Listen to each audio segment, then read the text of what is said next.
ಆತ್ಮೀಯ ಸ್ನೇಹಿತರೆ ನಮಸ್ಕಾರ. ನಾವು ಕಳೆದ ವಿಡಿಯೋದಲ್ಲಿ ಕನ್ನಡ ಸಾಹಿತ್ಯ ಪರಂಪರೆಯಲ್ಲಿ ರಾಮಾಯಣವನ್ನ ಬರೆದು ಅನೇಕ ಮಾರ್ಪಾಡುಗಳನ್ನು ಮಾಡಿಕೊಂಡು ವಾಲ್ಮೀಕಿ ರಾಮಾಯಣಕ್ಕೂ ನಾಗಚಂದ್ರ ಬರೆದಿರೋ ರಾಮಾಯಣಕ್ಕೂ ಸುಮಾರು ವ್ಯತ್ಯಾಸಗಳು ಇಲ್ಲಿ ಕಾಣ್ತವೆ. ಅದನ್ನು ಮಾಡಿಕೊಂಡು ಕೂಡ ಪಂಪನ ನಂತರ ತಾನೇ ಅಭಿನವ ಪಂಪ ಎಂಬ ಬಿರುದನ್ನು ಹೊಂದಿರತಕ್ಕಂಥ ನಾಗಚಂದ್ರ ಬರೆದಿರ್ತಕ್ಕಂಥ ರಾಮಚಂದ್ರ ಚರಿತ ಪುರಾಣ ಅಥವಾ ಅದು ಮುಂದೆ ಪಂಪರಾಮಾಯಣ ಎಂದೇ ಜನಜನಿತವಾಗಿದೆ.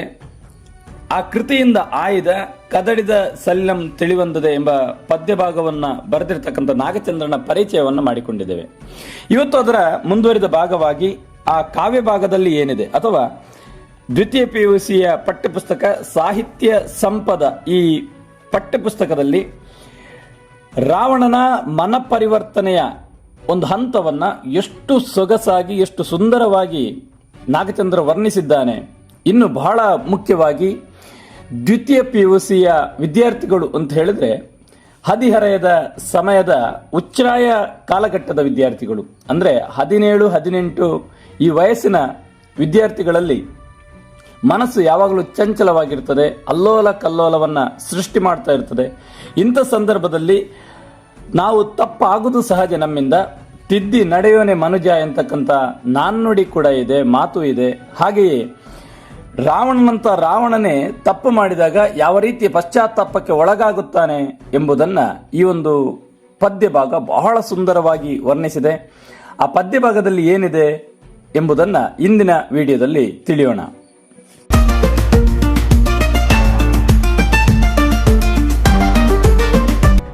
ಸ್ವಚ್ಛ ಮನಸ್ಸಿನ ಪ್ರೀತಿಯ ವಿದ್ಯಾರ್ಥಿ ಸ್ನೇಹಿತರೆ, ನಾಗಚಂದ್ರ ಬರೆದ ಕದಡಿದ ಸಲಿಲಂ ತಿಳಿವಂದದೆ ಎಂತಕ್ಕಂಥ ದ್ವಿತೀಯ PUCಯ ಈ ಒಂದು ಪದ್ಯ ಎಲ್ಲಿಂದ ಆರಂಭವಾಗ್ತದೆ ಅಂತ ಹೇಳಿದ್ರೆ, ವಾಲ್ಮೀಕಿ ರಾಮಾಯಣದಂತೆ ಇಲ್ಲಿ ಅನೇಕ ಬದಲಾವಣೆ, ವಾಲ್ಮೀಕಿ ರಾಮಾಯಣಕ್ಕಿಂತಲೂ ಅನೇಕ ಬದಲಾವಣೆಗಳನ್ನ ನಾಗಚಂದ್ರ ಮಾಡಿಕೊಂಡಿದ್ದಾನೆ. ಅದರಲ್ಲಿ ಪ್ರಮುಖವಾದದ್ದು ಈ ನಾಗಚಂದ್ರನ ರಾಮಾಯಣದಲ್ಲಿ ಶೂರ್ಪನಖಿಯ ಪ್ರಸಂಗ ಇಲ್ಲ. ಅದರ ಬದಲಾಗಿ ರಾವಣನು ಕರದೂಷಣರ ನೆರವಿಗೆ ಅಂತೇಳಿ ಬಂದವನಿಗೆ ಸೀತೆಯನ್ನು ನೋಡ್ತಾನೆ. ಸೀತೆಯ ಮೇಲೆ ಮೋಹಿತನಾಗಿ ಸೀತೆಯ ರೂಪಕ್ಕೆ ಮಾರು ಹೋಗಿ ಸೀತೆಯನ್ನ ಅಪಹರಣ ಮಾಡತಕ್ಕಂಥದ್ದು. ಅಪಹರಣ ಮಾಡಿ ವಾಲ್ಮೀಕಿ ರಾಮಾಯಣದಲ್ಲಿ ರಾವಣನು ಅಪಹರಣ ಮಾಡಿದ ಮೇಲೆ ಅಲ್ಲಿ ಜಟಾಯುವಿನ ಜೊತೆಗಿನ ಒಂದು ಸಂಘರ್ಷ ಇದೆ. ಆದರೆ ಈ ರಾಮಾಯಣದಲ್ಲಿ, ನಾಗಚಂದ್ರ ಬರೆದ ರಾಮಾಯಣದಲ್ಲಿ ಜಟಾಯುವ ಪಾತ್ರವೂ ಕೂಡ ಇಲ್ಲ. ಇನ್ನು ವಾಲ್ಮೀಕಿ ರಾಮಾಯಣದಲ್ಲಿ ಸೀತೆಯನ್ನ ತಕೊಂಡೋಗಿ ಅಶೋಕವನದಲ್ಲಿಟ್ಟರೆ ನಾಗಚಂದ್ರ ಅದನ್ನ ಅಶೋಕವನ ಅಂತ ಹೇಳುವುದಿಲ್ಲ, ಪ್ರಮದವನದಲ್ಲಿ ಇಡ್ತಾನೆ. ವಿಷಯ ರಾಮಲಕ್ಷ್ಮಣರಿಗೆ ತಿಳಿಯುತ್ತದೆ. ರಾಮಲಕ್ಷ್ಮಣರ ಸೇನೆಯು ಕೂಡ ಲಂಕೆಯನ್ನ ಮುಟ್ಟುತ್ತದೆ. ಲಂಕೆಯಲ್ಲಿ ಬೀಡು ಬಿಟ್ಟಿರ್ತಾರೆ. ಎಲ್ಲ ಕಪಿ ವಾನರಗಳನ್ನ ಹಿಡ್ಕೊಂಡು ಆ ಸೇನೆಯನ್ನ ತಗೊಂಡೋಗಿ ಲಂಕೆಯಲ್ಲಿಡ್ತಾರೆ. ಅಂತ ಸಂದರ್ಭದಲ್ಲಿ ನಮಗೆ ವಾಲ್ಮೀಕಿ ರಾಮಾಯಣವನ್ನು ಓದಿದಾಗ ಏನು ಅರಿವಿರ್ತದೆ ಅಂತ ಹೇಳಿದ್ರೆ, ರಾಕ್ಷಸರಿಗೆ ಬೇರೆ ಬೇರೆ ರೂಪವನ್ನ ತಾಳುವ ಅವಕಾಶ ಇದೆ ಎಂಬುದು. ಆದರೆ ನಾಗಚಂದ್ರನ ಪ್ರಕಾರ ರಾಕ್ಷಸರಿಗೆ ಬೇರೆ ಬೇರೆ ರೂಪವನ್ನು ತಾಳುವ ಅವಕಾಶ ಇಲ್ಲ. ಅಂದ್ರೆ ಅವರಿಗೆ ಅದು ಗೊತ್ತಿಲ್ಲ, ಬೇರೆ ಬೇರೆ ರೂಪವನ್ನ ತಾಳ್ಲಿಕ್ಕೆ ಆಗ್ತದೆ ಎಂಬುದು ಗೊತ್ತಿಲ್ಲ. ಅದನ್ನ ವಿದ್ಯೆಯ ಮೂಲಕ ಸಾಧಿಸುವುದು ಎಂಬುದಾಗಿ ನಾಗಚಂದ್ರ ಹೇಳ್ತಾನೆ. ಎಷ್ಟರ ಮಟ್ಟಿಗೆ ಅಂತ ಹೇಳಿದ್ರೆ ಇಲ್ಲಿ ಮಾಯಾಜಿಂಕೆಯ ಪಾತ್ರವೂ ಇಲ್ಲ. ಯಾಕಂದ್ರೆ ಅಲ್ಲಿ ಮಾರೀಚ ಮಾಯಾಜಿಂಕೆ ಆಗ್ತಾನೆ, ಬೇರೆ ರೂಪವನ್ನು ತಾಳಿದ್ದಾನೆ. ಆದ್ರೆ ನಾಗಚಂದ್ರ ಬರೆದಿರ್ತಕ್ಕಂಥ ರಾಮಾಯಣದಲ್ಲಿ ಅದು ಇಲ್ಲ. ಅಂದ್ರೆ ಬೇರೆ ರೂಪವನ್ನು ತಾಳ್ಲಿಕ್ಕೆ ಆಗ್ತದೆ ಅಂತೇಳಿ ಇಲ್ಲಿ ರಾವಣನು ಸಹ ಬಹುರೂಪಗಳನ್ನ ತಾಳ್ತಕ್ಕಂಥ ವಿದ್ಯೆಯನ್ನ ಸಾಧಿಸುವುದಕ್ಕೋಸ್ಕರವೇ ತಪೋಮಗ್ನನಾಗಿದ್ದಾನೆ ಎಂಬಲ್ಲಿಂದ ಈ ಪದ್ಯ ಭಾಗ ಆರಂಭವಾಗ್ತದೆ. ಹಾಗಾದ್ರೆ ಪದ್ಯ ಭಾಗವನ್ನ ವಿವರಿಸ್ತಾ ಸಾಗೋಣ ಬನ್ನಿ.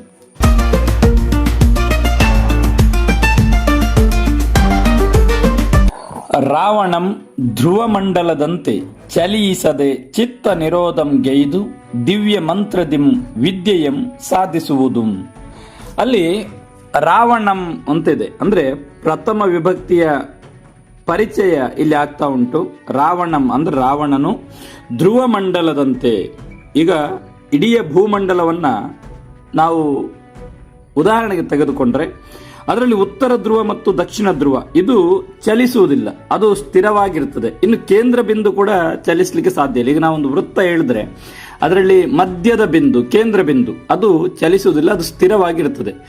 ರಾವಣ ಎಷ್ಟು ದೃಢವಾಗಿ ಕೂತಿದ್ದಾನೆ ಅಂತ ಹೇಳಿದ್ರೆ ಧ್ರುವ ಮಂಡಲದಂತೆ ಚಲಿಸದೆ, ಧ್ರುವ ಮಂಡಲ ಹೇಗೆ ಚಲಿಸುವುದಿಲ್ಲೋ ಅದೇ ರೀತಿ ಸ್ಥಿರವಾಗಿ ರಾವಣ ಕೂತಿದ್ದಾನೆ. ಧ್ಯಾನಕ್ಕೆ ಧ್ಯಾನಸ್ಥರಾದವರು ಬಹುರೂಪಿಣಿ ವಿದ್ಯೆಯನ್ನ ಗಳಿಸಿಕೊಳ್ಬೇಕು, ಅದನ್ನು ಸಾಧಿಸಬೇಕು, ಆ ದೇವತೆಯನ್ನ ಒಲಿಸಿಕೊಳ್ಬೇಕೆಂಬ ದೃಷ್ಟಿಯಿಂದ ರಾವಣನು ಧ್ರುವ ಮಂಡಲದಂತೆ ಚಲಿಸದೆ ಚಿತ್ತ ನಿರೋಧಂಗೆಯ್ದು. ಚಿತ್ತ ಅಂದ್ರೆ ಮನಸ್ಸು. ಮನಸ್ಸಿನಲ್ಲಿ ನಾವು ಧ್ಯಾನಕ್ಕೆ ಕೂತಾಗ ಮನಸ್ಸಿನಲ್ಲಿ ಸಮಸ್ತ ವ್ಯವಹಾರಗಳು ನಡೀತಾ ಇರ್ತವೆ ಅಂತ ನಾವು ಸುಮ್ಮನೆ ಕೂತಿರ್ಬೋದು, ಆದ್ರೆ ಮನಸ್ಸು ಸುಮ್ಮನೆ ಇರುವುದಿಲ್ಲ.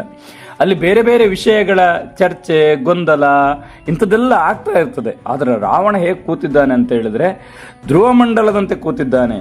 ಚಿತ್ತವನ್ನ, ಮನಸ್ಸನ್ನ ನಿರೋಧಂಗೆಯ್ದು, ನಿರೋಧ ಅಂದ್ರೆ ನಿಗ್ರಹಿಸು, ಮನಸ್ಸನ್ನ ಸಂಪೂರ್ಣವಾಗಿ ನಿಗ್ರಹಿಸಿಕೊಂಡು ಅಲ್ಲಿ ಯಾವುದೂ ಇಲ್ಲ, ಅತ್ಯಂತ ಪರಿಣಾಮಕಾರಿಯಾಗಿ ಮನಸ್ಸಿನ ಮೇಲೆ ಹಿಡಿತವನ್ನ ಸಾಧಿಸ್ತಾ ದಿವ್ಯ ಮಂತ್ರದಿಂ, ಅತ್ಯಂತ ಶ್ರೇಷ್ಠವಾದ ಮಂತ್ರಗಳು, ದಿವ್ಯ ಮಂತ್ರಗಳು, ಬಹುರೂಪಿಣಿ ವಿದ್ಯೆಯನ್ನು ಒಲಿಸೋದಕ್ಕೋಸ್ಕರವೇ ಹೇಳ್ತಕ್ಕಂಥ ಮಂತ್ರಗಳು. ಆ ಮಂತ್ರಗಳನ್ನ ಹೇಳ್ತಾ ಇರಬೇಕಾದ್ರೆ ವಿದ್ಯಾದೇವತೆಯು ಪ್ರತ್ಯಕ್ಷವಾಯಿತು. ವಿದ್ಯೆಯಂ ಸಾಧಿಸುವುದು ಏನು ಬಹುರೂಪಿಣಿ ವಿದ್ಯೆಯ ಪ್ರತ್ಯಕ್ಷಕ್ಕೋಸ್ಕರ ಅಥವಾ ಅದನ್ನ ಸಾಕ್ಷಾತ್ಕರಿಸಿಕೊಳ್ಬೇಕು ಅಂತೇಳಿ ಏನು ಧ್ಯಾನಸ್ಥನಾಗಿದ್ನೋ ರಾವಣ, ಅವನ ಎದುರಿಗೆ ಆ ವಿದ್ಯೆಯು ಪ್ರತ್ಯಕ್ಷವಾಯಿತು. ಇನ್ನು ಮುಂದಿನ ಪದ್ಯ, ಆ ದೇವಿ ಹೇಗೆ ಪ್ರತ್ಯಕ್ಷವಾಯಿತು, ಆ ಬಹುರೂಪಿಣಿ ವಿದ್ಯೆ ಪ್ರತ್ಯಕ್ಷವಾದ ಬಗೆಯನ್ನ ನಾಗಚಂದ್ರ ಬಹಳ ಸುಂದರವಾಗಿ ವರ್ಣಿಸಿದ್ದಾನೆ. ಹೇಗೆ ಪ್ರತ್ಯಕ್ಷವಾಗ್ತದೆ ಎಂಬುದನ್ನು ತಿಳಿಯೋಣ. ಪೊಸಗಾರ ಸಿಡಿಲ ಮಸಕಮನ್ ಅಸಕ್ಕಳಿದು ಕೃತಾಂತ ಜಿಹ್ವೆ ಪೊಡಕರಿಸುವಬೋಲ್ ಬೆಸೆಸೆಂದು ಕರಂ ಅರ್ವಿಸಿ ಸನ್ನಿಧವಾಯಿತು ವಿದ್ಯೆ ರಾವಣ ನಿಧಿರೋಳು. ಪ್ರೀತಿಯ ವಿದ್ಯಾರ್ಥಿಗಳೇ, ಹಳೆಗನ್ನಡವನ್ನ ಓದುವುದು ಸ್ವಲ್ಪ ಕಷ್ಟ. ಹಾಗಾಗಿ ಅದನ್ನು ಏನು ಮಾಡಬೇಕು ಅಂತ ಹೇಳಿದ್ರೆ ಸರಳ ಪಠ್ಯವನ್ನಾಗಿ ಮಾಡಬೇಕು. ಪಠ್ಯಪುಸ್ತಕದ ಕೊನೆಯಲ್ಲಿ ಸರಳ ಪಠ್ಯವನ್ನಾಗಿ ಹೇಗೆ ಮಾಡೋದು ಎಂಬ ಬಗ್ಗೆ ವಿವರಣೆಯನ್ನು ಕೊಟ್ಟಿದ್ದಾರೆ. ಈ ಪದ್ಯದ ಕೊನೆಯಲ್ಲಿ, ನಾಗಚಂದ್ರನ ಕದಡ ಸಲ್ಲಂ ತಿಳಿವಂದದೆ ಪದ್ಯದ ಕೊನೆಯಲ್ಲಿ ಅದು ಸರಳ ಪಠ್ಯವನ್ನು ಕೊಟ್ಟಿದ್ದಾರೆ. ಇನ್ನೊಂದು ಸರಳ ವಿಧಾನ ನಾವೇನ್ ಮಾಡ್ತೇವೆ ಅಂತ ಹೇಳಿದ್ರೆ ಪೊಸಗ, ಈಗ ನೋಡಿ ಪೊಸಗಾರ, ಸಿಡಿಲ, ಮಸಕಮನ್, ಮಸಕಮ ನಾ ಅಂತ ಉಂಟಲ್ಲಿ ನಾದ ಮಧ್ಯಕ್ಕೆ ಒಂದು ಅಡ್ಡಗೆರೆ ಹಾಕಬೇಕು. ಯಾಕೆ ನಾದ ಮಧ್ಯಕ್ಕೆ ಅಡ್ಡಗೆರೆ ಹಾಕಬೇಕು ಅಂತ ಹೇಳಿದ್ರೆ ಅಲ್ಲಿ ನಂಗೆ ಆ ಬೇಕು, ನ ಪ್ಲಸ್ ಆ ಸೇರಿದ್ರೆ ನಾ ಆಗ್ತದೆ. ಹಾಗಾಗಿ ಓದ್ಬೇಕಾದ್ರೆ ಮಸಕಮನ್ ನ ಅಂತ ಅರ್ಧ ವ್ಯಂಜನವನ್ನು ಹೇಳುದು ನಾನು. ಅಸಕಳಿದು ಕೃತಾಂತ ಜಿಹ್ವೆ ಪೊಡಕರಿಸುವವೋಲ್ ಬೆಸೆಸೆಂದು ಕರಂ, ನೋಡಿ ಕರಂ ಅರ್ವಿಸಿ ಅಂತ ಉಂಟು. ಕರಂ ಯಾಕಂದ್ರೆ ಅಲ್ಲಿ ನಂಗೆ ಆ ಬೇಕು, ಅರ್ವಿಸಿ ಸನ್ನಿಧವಾಯಿತು ವಿದ್ಯೆ ರಾವಣನೆದುರೋಳು. ರಾವಣ ಧ್ರುವ ಮಂಡಲದಂತೆ ಅಲುಗಾಡದೆ ಮನಸ್ಸನ್ನ ನಿಗ್ರಹಿಸಿಕೊಂಡು ದಿವ್ಯ ಮಂತ್ರಗಳಿಂದ ವಿದ್ಯೆಯನ್ನ ಸಾಧಿಸಿದಾಗ ಆ ವಿದ್ಯೆ ಹೇಗೆ ಪ್ರತ್ಯಕ್ಷವಾಯಿತು ಅಂತ ಹೇಳಿದ್ರೆ ಪೊಸಗಾರ ಸಿಡಿಲ ಮಸಕಮನ್ನಸ ಕಳಿದು, ಪೊಸಕಾಲ ಅಂತ ಆಗ್ತದೆ. ಅದು ಹೊಸ ಕಾಲ ಅಂದ್ರೆ ಮುಂಗಾರಿನ ಕಾಲ. ಮುಂಗಾರು ಮಳೆ ಆರಂಭದ ಸಂದರ್ಭದಲ್ಲಿ, ಮುಂಗಾರು ಮಳೆ ಕೇರಳಕ್ಕೆ ಮಾನ್ಸೂನ್ ಮಾರುತಗಳನ್ನ ಹೊತ್ತು ತರುವುದರ ಮೂಲಕ ಮುಂಗಾರು ಮಳೆಯ ಪ್ರವೇಶ ಆಗ್ತದೆ. ಕೇರಳಕ್ಕೆ ಬಂದ ಒಂದು ವಾರದಲ್ಲಿ, ಅಂದ್ರೆ ಅದು ನೈಋತ್ಯ ಮಾರುತಗಳು ಹೊತ್ತು ತರುವುದರಿಂದ ಕೇರಳದ ಮೂಲಕ ಪ್ರವೇಶ ಆಗುವುದು ಮುಂಗಾರು. ಅದು ಆಮೇಲೆ ಕರ್ನಾಟಕ, ಆಮೇಲೆ ಹೀಗೆ ಉತ್ತರ ಭಾರತವರೆಗೆ ಸಾಗ್ತದೆ. ಆಮೇಲೆ ಹಿಮಾಲಯದ ತಪ್ಪಲುಗಳಿಗೆ ಆ ನೈಋತ್ಯ ಮಾರುತಗಳು ಹೊಡೆದು ಮತ್ತು ವಾಪಸ್ ಬರ್ತದೆ. ಹಾಗಾಗಿ ಜೂನ್ ಜುಲೈ ಸಂದರ್ಭಗಳಲ್ಲಿ ಕರ್ನಾಟಕದ ಭಾಗಗಳಲ್ಲಿ ಯಥೇಚ್ಛವಾಗಿ ಮಳೆ ಆದ್ರೆ ಆ ಮಾರುತಗಳು ಪರ್ವತವನ್ನು ತಲುಪಿ ವಾಪಸ್ ಬರಬೇಕಾದ್ರೆ, ನೀವು ಒಡಿಸ್ಸಾ, ಆಂಧ್ರ ಈ ಭಾಗದಲ್ಲಿ ಸೆಪ್ಟೆಂಬರ್ ಮತ್ತು ಅಕ್ಟೋಬರ್ ತಿಂಗಳಲ್ಲಿ ಅಥವಾ ಆಗಸ್ಟ್ ಮತ್ತು ಸೆಪ್ಟೆಂಬರ್ ತಿಂಗಳಲ್ಲಿ ಬಹಳ ಹೆಚ್ಚಿನ ಮಳೆ ಬೀಳ್ತದೆ. ಆದ್ರೆ ಮುಂಗಾರಿನ ಸಂದರ್ಭದಲ್ಲಿ ಬಹಳ ಗುಡುಗು ಸಿಡಿಲಿನ ಅಬ್ಬರ ಇರ್ತದೆ. ಮುಂಗಾರು ಒಂದು ಮಳೆ ಆರಂಭವಾಗುವಾಗ, ಇನ್ನು ಮಳೆ ಕೊನೆಯಾಗುವ ಸಂದರ್ಭಗಳಲ್ಲಿ ಸಿಡಿಲಿನ ಅಬ್ಬರ ಇರ್ತದೆ. ಮಧ್ಯದಲ್ಲಿ ಮಳೆ ಮಾತ್ರ, ಗುಡುಗು ಸಿಡಿಲಿನ ಏನು ಅಷ್ಟೊಂದು ಅಬ್ಬರ ಇರುವುದಿಲ್ಲ. ಇಲ್ಲಿ ನಾಗಚಂದ್ರ ಬಹಳ ಸುಂದರವಾಗಿ, ಈಗೊಂದು ನಾವು ಟಿವಿಯಲ್ಲಾದ್ರೂ ನೋಡಿರ್ತೇವೆ, ದೇವಿ ಅಥವಾ ದೇವತೆಗಳು ಪ್ರತ್ಯಕ್ಷವಾಗಬೇಕಾದ್ರೆ ಮಿಂಚು ಬಂದಾಗೆ ಭಾಸವಾಗ್ತಾ ಇರ್ತದೆ. ಅದನ್ನ ಕಣ್ಣಿಗೆ ಕಟ್ಟುವಂತೆ ನಾಗಚಂದ್ರ ವಿವರಿಸುವ ಬಗೆ ಇದು. ಮುಂಗಾರಿನ ಸಿಡಿಲ ಆವೇಶದಂತೆ. ಮಸಕ ಅಂತ ಹೇಳಿದ್ರೆ ಆವೇಶ, ಪೊಸಗಾಲ ಅಂದ್ರೆ ಮುಂಗಾರು. ಮುಂಗಾರಿನಲ್ಲಿ ಬರುವ ಸಿಡಿಲಿನ ಆವೇಶ, ಏನು ಆರ್ಭಟ ಇರ್ತದೆ ಸಿಡಿಲು ಅಂತ ಹೇಳಿದ್ರೆ ನಾವು ಕೂತಲ್ಲೇ ನಡುಗೋಗ್ತೇವೆ, ಅಂತ ಆವೇಶ ಇರ್ತದೆ. ಮುಂಗಾರಿನ ಸಿಡಿಲ ಆವೇಶದಂತೆ ಆವೇಶವನ್ನು ಮಸಕಮನ್ ಅಸಕಳಿದು, ಅಸಕಳಿ ಅಂತ ಹೇಳಿದ್ರೆ ಮೀರುವುದು, ಆವೇಶವನ್ನ ಮೀರು, ಅಸಕಳಿ ಅಂದ್ರೆ ಮೀರುವುದು, ಆವೇಶವನ್ನು ಮೀರುವಂತೆ ಕೃತಾಂತ ಜಿಹ್ವೆ. ಕೃತಾಂತ ಅಂತ ಹೇಳಿದ್ರೆ ಯಮ, ಟೆಕ್ಸ್ಟ್ ಪುಸ್ತಕದಲ್ಲಿ ಕೊಟ್ಟಿದ್ದಾರೆ. ಕೃತಾಂತ ಅಂದ್ರೆ ಯಮ, ಜಿಹ್ವೆ ಅಂದ್ರೆ ನಾಲಗೆ. ಪೊಡಕರಿಸುವವೋಲ್, ಪೊಡಕರಿಸು ಅಂದ್ರೆ ಅಲ್ಲಾಡಿಸು, ಸ್ಫುರಿಸು ಅಂತ ಅರ್ಥ ಬರ್ತದೆ. ಯಮನೇ ನಾಲಗೆಯನ್ನ ಹೊರಚಾಚಿ ಅಲ್ಲಾಡಿಸ್ತಾ ಇದ್ರೆ, ಮುಂಗಾರಿನ ಮಳೆಯ, ಮುಂಗಾರಿನ ಸಿಡಿಲಿನ ಆವೇಶವನ್ನು ಮೀರ್ತಕ್ಕಂಥ ಶಬ್ದ, ಯಮನೇ ನಾಲಗೆಯನ್ನು ಹೊರಚಾಚಿಕೊಂಡು ಅಲ್ಲಾಡಿಸ್ತಾ ಇದ್ದಾನೆ ಎಂಬಂತೆ ಆ ವಿದ್ಯಾ ದೇವತೆ ನಾಲಗೆಯನ್ನು ಹೊರಚಾಚಿಕೊಂಡು ಬೆಸೆಸು, ಬೆಸೆಸೆಂದು, ಬೆಸೆಸು ಅಂತ ಹೇಳಿದ್ರೆ ಆಜ್ಞಾಪಿಸು, ನಿಂಗೇನ್ ಬೇಕು, ಏನ್ ಬೇಕು ಅಂತ ಆಜ್ಞಾಪಿಸು, ನಿಂಗೇನ್ ಬೇಕು ಕೇಳು, ಕೇಳು ಅಂತ. ಬೆಸಸು ಅಂದ್ರೆ ಅರ್ಥ ಆಜ್ಞಾಪಿಸು, ಆಜ್ಞಾಪಿಸು, ಆಜ್ಞಾಪಿಸು ಎಂದು, ಬೆಸಸು, ಬೆಸಸೆಂದು ಕರಂ ಅರ್ವಿಸಿ. ಕರ ಅಂದ್ರೆ ಕೈ, ನಾನಾರ್ಥಕಕ್ಕೆ ಬರ್ತದೆ ಪ್ರೀತಿ ವಿದ್ಯಾರ್ಥಿಗಳೇ. ಕರ ಅಂತ ಹೇಳಿದ್ರೆ ಒಂದು ಅರ್ಥ ಕೈ, ಇನ್ನೊಂದು ಕರ ಅಂತ ಹೇಳಿದ್ರೆ ತೆರಿಗೆ. ನಾವು ಟ್ಯಾಕ್ಸ್ ಅಂತ ಹೇಳ್ತೇವೆ, ತೆರಿಗೆ, ತೆರಿಗೆ ಕಟ್ಟೋದು, ಕಪ್ಪ ಕೊಡುವುದು ಅಂತ ಹೇಳ್ತಾ ಇತ್ತು ಮೊದಲು ರಾಜ ಮಹಾರಾಜರ ಕಾಲಗಳಲ್ಲಿ, ಅಥವಾ ಬ್ರಿಟಿಷರಿಗೆ ಕಪ್ಪವನ್ನ ಒಪ್ಪಿಸುವುದು ಅಂತ ಹೇಳ್ತಾ ಇದ್ದೇವಲ್ಲ.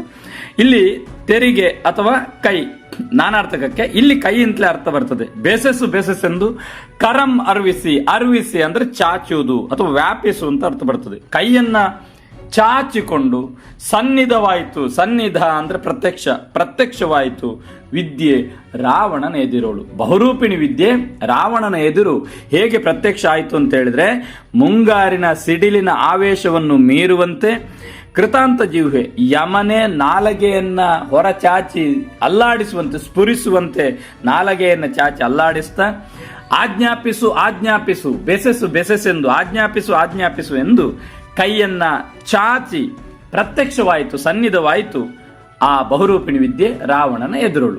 ರಾವಣನ ಎದುರು ಪ್ರತ್ಯಕ್ಷವಾದ ಆ ಬಹುರೂಪಿಣಿ ವಿದ್ಯೆಗೆ ರಾವಣ ಕೇಳ್ಕೊಳ್ತಾನೆ. ಏನ್ ಕೇಳ್ಕೊಂಡ ಎಂಬುದನ್ನ ಪಠ್ಯಪುಸ್ತಕದಲ್ಲಿ ಕೊಡ್ಲಿಲ್ಲ. ಅಲ್ಲಿ ರಾವಣ ಕೇಳ್ಕೊಳ್ತಾನೆ, ರಾಮ ಲಕ್ಷ್ಮಣರು ಬಂದಿದ್ದಾರೆ, ಅವರನ್ನ ಯುದ್ಧದಲ್ಲಿ ಗೆಲ್ಲತಕ್ಕಂಥ ಶಕ್ತಿಯನ್ನ ದಯಪಾಲಿಸು ಅಂತ ಕೇಳ್ತಾನೆ. ಆಗ ಬಹುರೂಪಿಣಿ ವಿದ್ಯೆ ಏನು ಉತ್ತರ ಕೊಡ್ತದೆ ಎಂಬುದು ಮುಂದಿನ ಪ್ಯಾರ. ಬಹುರೂಪಿಣಿ ವಿದ್ಯೆ ಏನು ಹೇಳ್ತದೆ, ರಾವಣ ಏನು ಕೇಳಿದ ಅದಕ್ಕೆ ಬಹುರೂಪಿಣಿ ಏನು ಕೇಳಿದೆ ಎಂಬುದು ಪುಸ್ತಕದಲ್ಲಿಲ್ಲ, ಟೆಕ್ಸ್ಟ್ ಪುಸ್ತಕದಲ್ಲಿಲ್ಲ. ಮುಂದೆ ಬಹುರೂಪಿಣಿ ವಿದ್ಯೆ ಏನು ಹೇಳ್ತದೆ ಎಂಬುದು ಪದ್ಯಭಾಗ. ಅಂತೂ ಸನ್ನಿಹಿತೆಯಾಗಿ ಚಕ್ರಧರನಪ್ಪ ಲಕ್ಷ್ಮೀಧರನು ಚರಮದೇಹದಾರಿಯಪ್ಪ ರಾಮಸ್ವಾಮಿயும் ಉಳಿಯಲಿಯನೆನೆ ರಾವಣನು ಉಳಿದವರ ಅಳಿವು ಎನಗೇವುದೆಂದು ವಿದ್ಯಾದೇವತೆಗೆ ಪೊಡೆವಟ್ಟು ಶಾಂತಿಜಿನ ಭವನಮಂ 3 ಸೂಳ್ ಬಲಗೊಂಡು ಬರ್ಪೆನ್ನಗಂ ಅಂಗದಾದಿಗಳ್ ಪೊರಮಟ್ಟು ಹೋಗಿ ತಮ್ಮ ಬೀಡಂ ಪುಗುವುದು. ಪ್ರೀತಿ ವಿದ್ಯಾರ್ಥಿಗಳೇ, ಬಹಳ ಸುಲಭವಾಗಿ ಸರಳ ಪಠ್ಯವನ್ನಾಗಿ ಇದನ್ನು ಮಾಡ್ಕೊಳ್ಬೇಕು ನೋಡಿ. ಇನ್ನೊಂದ್ಸಲ ಹೇಳ್ತೇನೆ. ಅಂತೂ ಸನ್ನಿಹಿತೆಯಾಗಿ, ಅಲ್ಲೇನು ಗೆರೆ ಹಾಕೊಳ್ಬೇಕಾದ ಅಗತ್ಯ ಇಲ್ಲ. ಅಂತೂ ಸನ್ನಿಹಿತೆಯಾಗಿ ಚಕ್ರಧರನಪ್ಪ ಲಕ್ಷ್ಮೀಧರನು ಚರಮ ದೇಹದಾರಿಯಪ್ಪ. ಚರಮ ಅಂತ ಹೇಳಿ ಮಾ ಆದ್ಮೇಲೆ ಗೆರೆ ಹಾಕಿ ಒಟ್ಟೊಟ್ಟಿಗೆ ಇದೆ, ಅದು ಒಟ್ಟಿಗೆ ಹೇಳ್ಬೋದು. ಚರಮ ದೇಹದಾರಿಯಪ್ಪ ರಾಮಸ್ವಾಮಿಯುಂ, ಇಲ್ಲಿ ಗೆರೆ ಹಾಕೊಳ್ಳಬೇಕು. ರಾಮಸ್ವಾಮಿಯು ಆದ್ಮೇಲೆ ಮೂ ಇದೆ, ಮೂಕ್ಕೆ ಅಡ್ಡ ಗೆರೆ ಹಾಕಿ, ಯಾಕಂದ್ರೆ ಅಲ್ಲಿ ಹೂ ಬೇಕು ನಮಗೆ ನೆಕ್ಸ್ಟ್ ಪದಕ್ಕೆ. ರಾಮಸ್ವಾಮಿಯುಂ ಉಳಿಯಲು ಉಂಟು, ಲೂಗೆಂದು ಅಡ್ಡ ಗೆರೆ ಹಾಕಿ. ಉಳಿಯಲ್ ಉಳಿದರನ್ ನೂಗೆ ಒಂದು ಅಡ್ಡ ಗೆರೆ ಹಾಕೊಳ್ಳಿ. ಉಳಿದರನ್, ಯಾಕಂದ್ರೆ ಅಲ್ಲಿ ಮತ್ತೆ ಹೂ ಬೇಕು ನಂಗೆ, ನೂ ಅಲ್ಲಿ ಹೂ ಬೇಕು. ಉಳಿಯಲಿಯನೆನೆ ಅಂತ ಹೇಳ್ಬೇಕಾದ್ರೆ ಉಳಿಯಲಿಯನ್ ಎನೆ, ನೇಗೆ ಒಂದು ಅಡ್ಡಗೆರೆ ಹಾಕಿದ್ರೆ ಏನೇ ಅಂತ ಸಿಗ್ತದೆ ನಿಮಗೆ. ರಾವಣನೂ ಉಂಟು ಮಕ್ಕಳೇ. ರಾವಣನ್ ನೂಗೆ ಅಡ್ಡಗೆರೆ ಹಾಕಿ, ಹೂ ಬೇಕಲ್ಲಿ. ಉಳಿದವರ ಅಳಿವು, ಉಳಿದವರ್ ಯಾಕಂದ್ರೆ ಅಲ್ಲಿ ಆ ಬೇಕು, ರಾದಲ್ಲಿ ರಾಕೊಂದು ಅಡ್ಡಗೆರೆ ಹಾಕಿ. ಅಳಿವು ಏನಾಗೆ, ವೇಗೆ ಅಡ್ಡಗೆರೆ ಹಾಕಿ, ಯಾಕಂದ್ರೆ ಏ ಬೇಕು ನಂಗೆ ಅಲ್ಲಿ. ಏನಾಗೆ, ಗೇಗೆ ಮತ್ತೆ ಗೆರೆ ಹಾಕಿ. ಏವುದೆಂದು ವಿದ್ಯಾದೇವತೆಗೆ ಪೊಡೆವಟ್ಟು ಶಾಂತಿ ಜಿನ ಭವನಮಂ 3 ಸೂಳ್ ಬಲಗೊಂಡು ಬರ್ಪೆನ್ನ ಗಂ ಮಾಕೊಂದಡ್ಡಗೆರೆ ಹಾಕಿ ಬರ್ಪೆನ್ನ ಗಂ ಅಂಗದಾದಿಗಳು, ಅಲ್ಲಿ ಮಂಗದಾದಿಗಳು ಅಂತ ಆಗ್ತದಿಲ್ಲ, ಆದ್ರೆ ಬರ್ಪೆನ್ನ ಗಂ ಅಂಗದಾದಿಗಳು ಪೊರೆಮಟ್ಟು ಹೋಗಿ ತಮ್ಮ ಬೀಡಂ ಪುಗುವುದು. ಎಷ್ಟು ಸುಂದರವಾಗಿ ನಾಗಚಂದ್ರ ವರ್ಣಿಸ್ತಾನೆ ಅಂತ ಹೇಳಿದ್ರೆ, ರಾವಣನ ಎದುರು ಪ್ರತ್ಯಕ್ಷವಾಗಿರ್ತಕ್ಕಂಥ ವಿದ್ಯಾದೇವತೆಯನ್ನ ರಾವಣ ಕೇಳ್ಕೊಂಡ ಮೇಲೆ ವಿದ್ಯಾದೇವತೆ ಏನ್ ಹೇಳ್ತದೆ ಅಂತ ಹೇಳಿದ್ರೆ, ಅಂತೂ ಸನ್ನಿಹಿತೆಯಾಗಿ ಹೀಗೆ ಪ್ರತ್ಯಕ್ಷವಾದ ಆ ಬಹುರೂಪಿಣಿ ವಿದ್ಯೆ ಹೇಳ್ತದೆ. ಚಕ್ರಧರನಪ್ಪ ಲಕ್ಷ್ಮೀಧರನು, ಚಕ್ರಧರನಪ್ಪ ಚಕ್ರವನ್ನು ಧರಿಸಿರ್ತಕ್ಕಂಥ ಈ ಲಕ್ಷ್ಮಣ ತ್ರಿಷಷ್ಟಿ ಶಲಕ ಪುರುಷರಲ್ಲಿ, ನೀವು ಟಿಪ್ಪಣಿಯನ್ನ ಗಮನಿಸಿದ್ದೀರಿ ಅಂತ ಕಾಣ್ತದೆ, ತ್ರಿಷಷ್ಟಿ ಶಲಕ ಪುರುಷರಲ್ಲಿ ಲಕ್ಷ್ಮಣ ಯಾವ ಕೆಟಗರಿಯಲ್ಲಿ ಬರ್ತಾನೆ ಅಂತ ಹೇಳಿದ್ರೆ 9 ಜನ ವಾಸುದೇವರು, ಅಲ್ಲಿ ತ್ರಿಪೃಷ್ಠ, ದ್ವಿಪೃಷ್ಠ, ಸ್ವಯಂಭೂ, ಪುರುಷೋತ್ತಮ, ಪುರುಷಸಿಂಹ, ಪುಂಡರೀಕ, ದತ್ತ, ಲಕ್ಷ್ಮಣ, ಕೃಷ್ಣ ಇವರೆಲ್ಲ ವಾಸುದೇವರ ಗುಂಪಿನಲ್ಲಿ ಬರ್ತಾರೆ. ಹಾಗಾಗಿ ಕೃಷ್ಣನಿಗೆ ಚಕ್ರ ಇದ್ದಂತೆ ಲಕ್ಷ್ಮಣನಿಗೆ ಕೂಡ ಚಕ್ರ ಉಂಟು. ಇನ್ನೊಂದು ಜೈನ ಧಾರ್ಮಿಕ ಕೃತಿಯಾದ ಕಾರಣ ಜೈನ ಧರ್ಮದ ರಾಜರುಗಳಲ್ಲಿ ಈಗ ಅಲ್ಲಿ 12 ಚಕ್ರವರ್ತಿಗಳು ಅಂತ ಹೇಳುವಲ್ಲಿ ಕೂಡ 9 ಜನ ಚಕ್ರವರ್ತಿಗಳು ಇದ್ದಾರೆ. ಇನ್ನು ಭರತ ಬಾಹುಬಲಿಯ ಕಥೆಯನ್ನು ತೆಗೆದು ನೋಡಿದ್ರು ಕೂಡ ಭರತನ ಶಸ್ತ್ರಾಗಾರದಲ್ಲಿ ಹುಟ್ಟುವ ಚಕ್ರ ನಾವು ವೈದಿಕ ಸಂಪ್ರದಾಯದಂತೆ ಅಶ್ವಮೇಧದ ಯಾಗದ ಕುದುರೆಯನ್ನು ಕಳಿಸಿದ್ರೆ ಅಲ್ಲಿ ಭರತ ಆ ಚಕ್ರವನ್ನ ಕಳಿಸ್ತಾನೆ. ಚಕ್ರಕ್ಕೆ ಶರಣಾಗತಿಯಾಗಿ ಕಪ್ಪ ಕಾಣಿಕೆಯನ್ನು ಕೊಡಬೇಕು, ಇಲ್ಲವೇ ಯುದ್ಧಕ್ಕೆ ರೆಡಿ ಆಗಬೇಕು ಅಂತೇಳಿ. ಹಾಗೆ ಚಕ್ರಕ್ಕೆ ವಿಶೇಷವಾದ ಸ್ಥಾನಮಾನವೂ ಕೂಡ ಜೈನ ಧಾರ್ಮಿಕ ಕೃತಿಗಳಲ್ಲುಂಟು.